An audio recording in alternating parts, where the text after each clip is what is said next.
Welcome into the Talkin Tide podcast on the Pigskin Podcast Network. I'm Chase Goodbread, sports columnist with the Tuscaloosa News, joined by longtime senior analyst at BamaOnline.com, Travis Reier. The Talkin Tide podcast available wherever you get your podcasts, including Apple Podcasts. You can catch us live on YouTube and Facebook as well. Give us a follow, give us a subscription on Facebook and YouTube, and of course, you can get links to our podcast through the Twitter feed. That handle is Talkin_Tide. Give us a follow on Twitter as well. I want to thank a couple of sponsors really quickly, DraftKings and Peterbrook Chocolatier. More on them a little bit later in the program. Travis, we begin this edition of the Talkin Tide podcast coming on. I guess it's been about 10 days since you and I last cast the pod here on Talkin Tide, and so much has happened since then, certainly most notably and most sadly, a shooting death involving an Alabama basketball player, Jamia Harris, a 23-year-old female, not a student at the University of Alabama, gunned down near the Strip in the early hours of Sunday morning. And Darius Miles is one of two who has been charged with capital murder. Long way to go process, a lot to come out still. The warrants were made public just yesterday, indicating that Miles provided the gun to Michael Davis, who's the alleged shooter in this incident. And it's a sad situation in every way. And first and foremost, you just feel for the family of the victim primarily, Travis.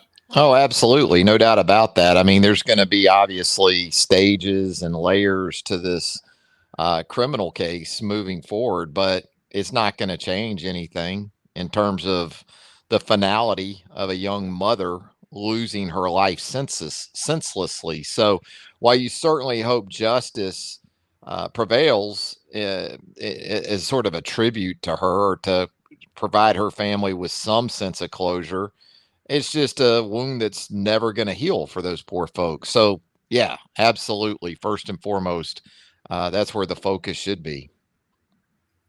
Nate Oates speaking in his press conference on Monday, I believe it was, in the kind of the immediate aftermath of this terrible incident.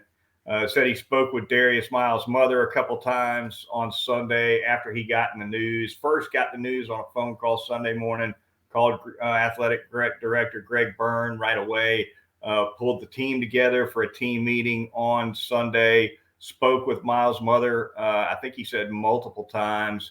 And so really quite a whirlwind if you're Nate Oates, Travis, and you've got to somehow ask Miles' teammates to compartmentalize what's transpired and then turn around and go to Nashville and play a basketball game. Really an impossible situation, I think, from that standpoint. Yeah, I think you heard Jerry Stackhouse talk about it after the game in Nashville on Tuesday night, how he was a bit amazed that Alabama was able to play the basketball game first and foremost. And then, to go up to Nashville and get a win. And it was the sort of spotty performance, I guess we should have anticipated, although Brandon Miller once again was tremendous.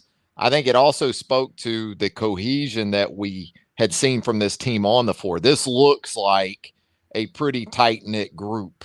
Even when you watch the bench during games, guys that aren't in the game seem very supportive of the guys on the floor. And then when the guys on the floor are on in that situation likewise. So that was certainly, put to the test. And, I don't think there's anything good that could have come out of the immediate wake of the events of early Sunday morning. But maybe if there was a time to hit the road, to go on a road trip, this could have been it for this Alabama team.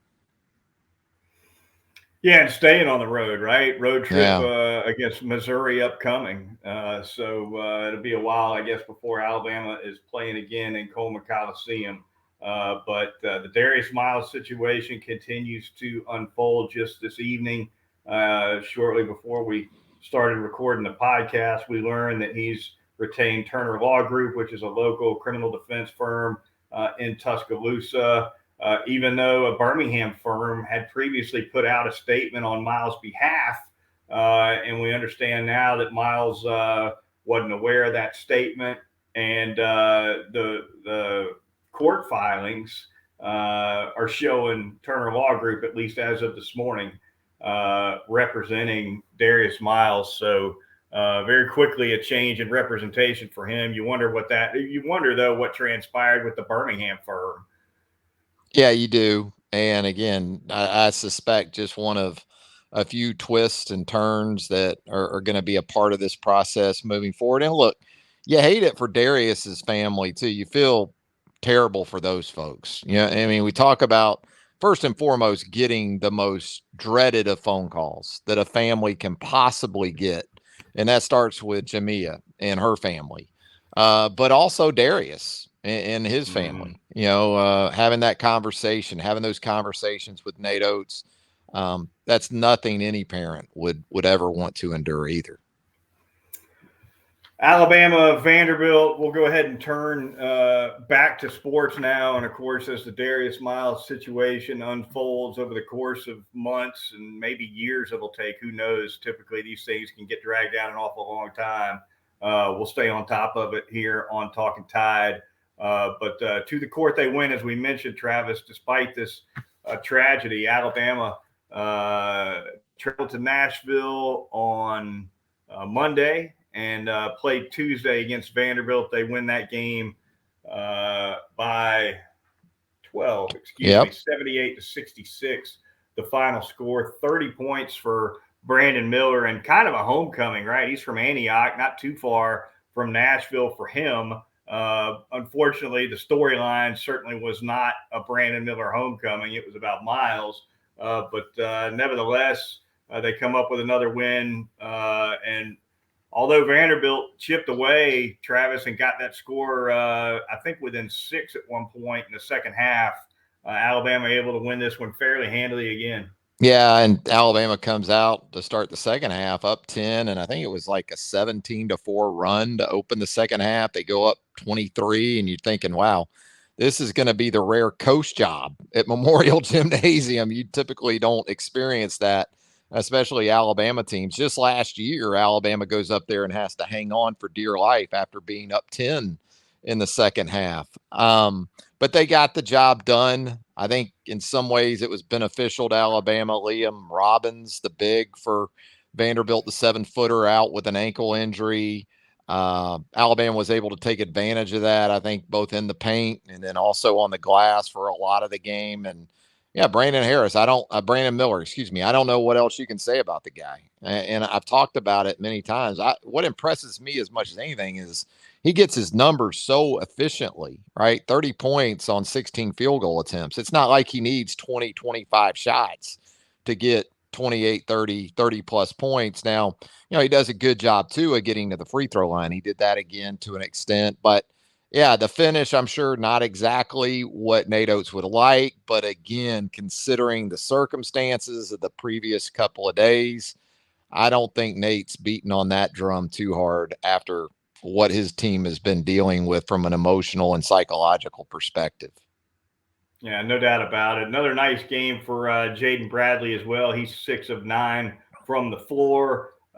Ends up scoring 12 points, had 3 rebounds. And, this guy is really, and he did have 4 turnovers, led the team in that category. But Alabama had 14 turnovers on the road. It's been a while since we've seen Alabama just go hog wild and give up 20 plus turnovers, Travis. And that's kind of part and parcel to the streak they're on, right? They're on a 7-game win streak, and their narrowest margin of victory in that 7-game win streak was 11 points. No one's even played within 11 points of this team or 10 points of this team over a 7-game win streak. They're on fire. They're projected as a 1 seed. That's never happened, I don't believe, in school history that I know of. No, this team continues to be setting some standards from a historical perspective. So it continues, and a lot of it, you said, taking better care of the basketball. Had some issues, I would say, probably more so even in the second half on Tuesday night in Nashville, and probably fouled more than I'm sure Nate would like in the final 20 minutes. You look at it, and Vandy got to the free throw line 16 times in the second half, made 14 of those. So that certainly helped the Commodores' cause. And boy, a year ago in a couple of games against Vandy, they really shot a high number of free throws. I think it was 36 in Nashville in the first game last year with Scottie Pippen Jr. drawing so many fouls, and then like 45 in the SEC tournament game. So you look at it, Vandy goes 16 to 20 from the line. Again, compared to a year ago, that's not too high of a number. Yeah, no doubt about it. Also of late, I kind of notice anyway, a certain amount of chemistry with the pick and roll between Quinterly and Bediako. Sometimes they complete that play. Sometimes Bediako can't quite flush the jam. There's been a couple that he hadn't been able to finish. But I think more so, and maybe it's just because of Quinterly's crazy quickness, but I think more so than Bradley or Sears, Quinterly seems to be able to get Bediako that pick and roll pass better than the others. Well, and the thing about Javon, for better or worse, a lot of times he's not afraid to throw that pocket pass through traffic either. And when it works, Charles has pretty good hands when you think about it for a 7-footer. So there's some trust that has to be involved there as the point guard in that situation or the on the ball guard. And Javon's not shy about at least trying to get it to him. Whereas I think Jaden can do it too.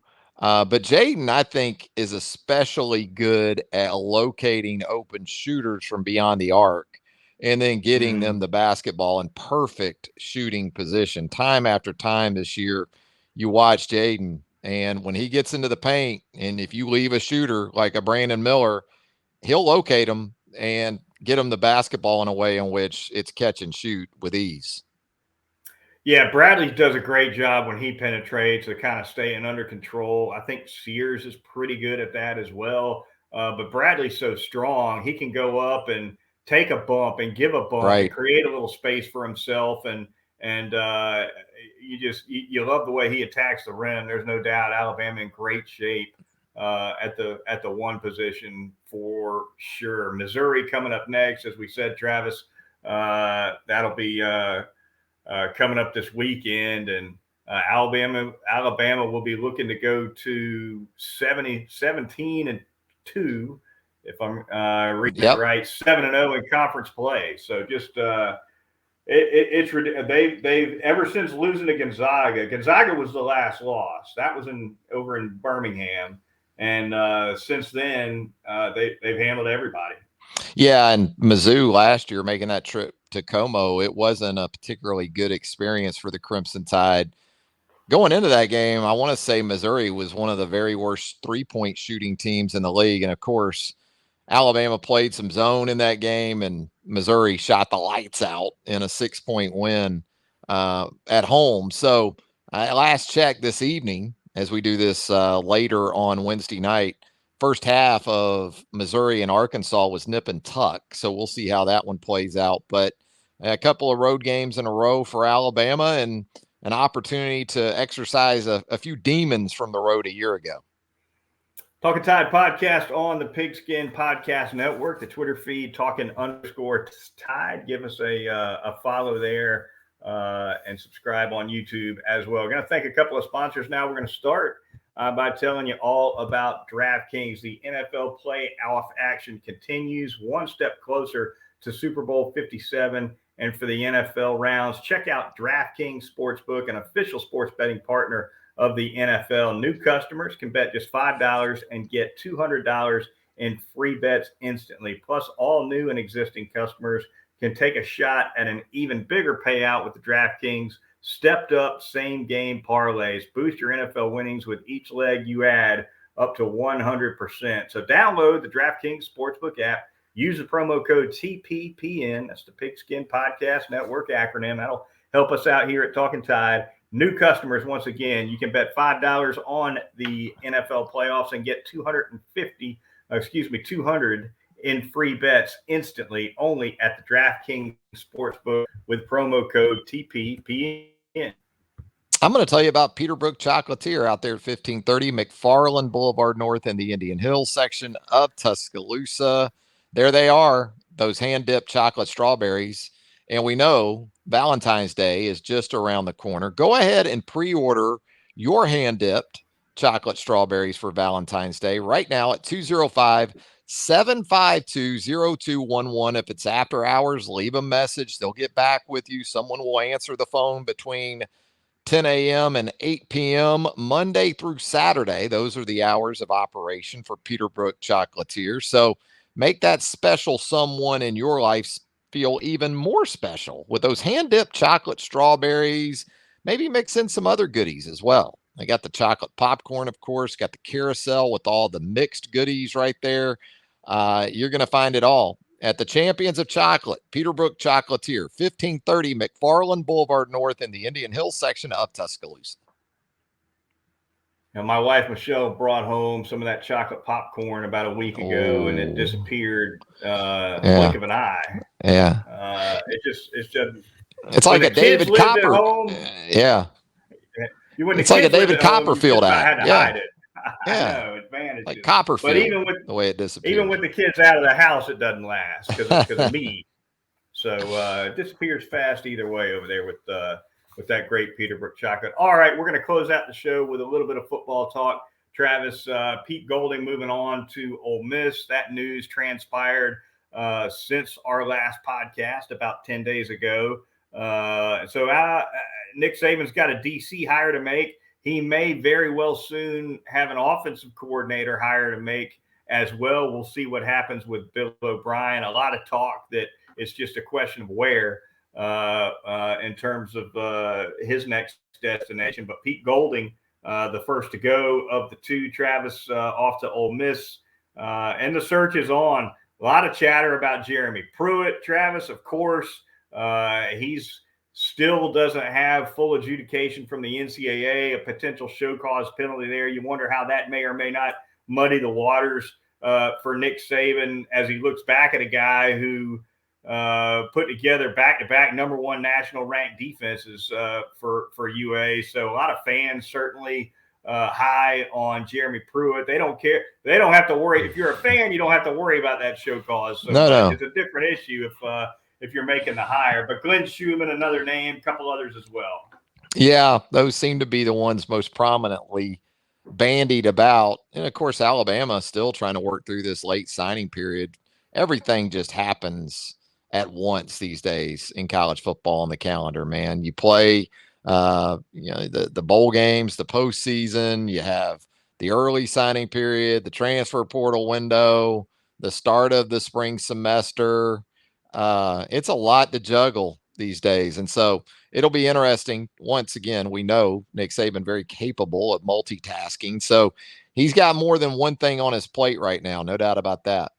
Yeah, it's a juggle. The transfer portal window officially closed today, which, of course, it doesn't mean you can't make a commitment elsewhere if you're in the portal. You just have to be in the portal now if you're going to transfer. And, of course, that window is going to open again in mid-April on the backside of most, if not most, of the spring games. It'll stay open certainly until all the spring games are in the books. So that's something to watch for as well. Maybe some transfer portal activity. Austin Armstrong, Travis, Southern Miss coach, headed to Tuscaloosa as well. Apparently to replace Kelly, who was off to Colorado. That was another move. Yeah. And, I think some of it too is you're trying to make sure you got enough guys on the road for recruiting purposes. So from a timing perspective, at least going ahead and adding one member to the staff with Charles Kelly and Pete Golding moving on helps you from a number standpoint in that area. But man, you kind of dig into Austin Armstrong a little bit. How about this guy? He was playing college football in 2013. And now he's an on-the-field assistant at a place like Alabama. So it's been a rapid ascent for Austin Armstrong. And just about anywhere you look or anything you check out, it's a glowing commentary on the young assistant. And again, it'll be interesting to see once everything is done from a hiring perspective, exactly how the positional assignments play out, how the coordinator roles play out. Armstrong was a linebacker when he played. He's coached inside linebackers almost exclusively, I believe. So you connect some dots sometimes with Nick and trying to figure out how his staffs are going to lay out. And then he'll zig a little bit when you expect him to zag.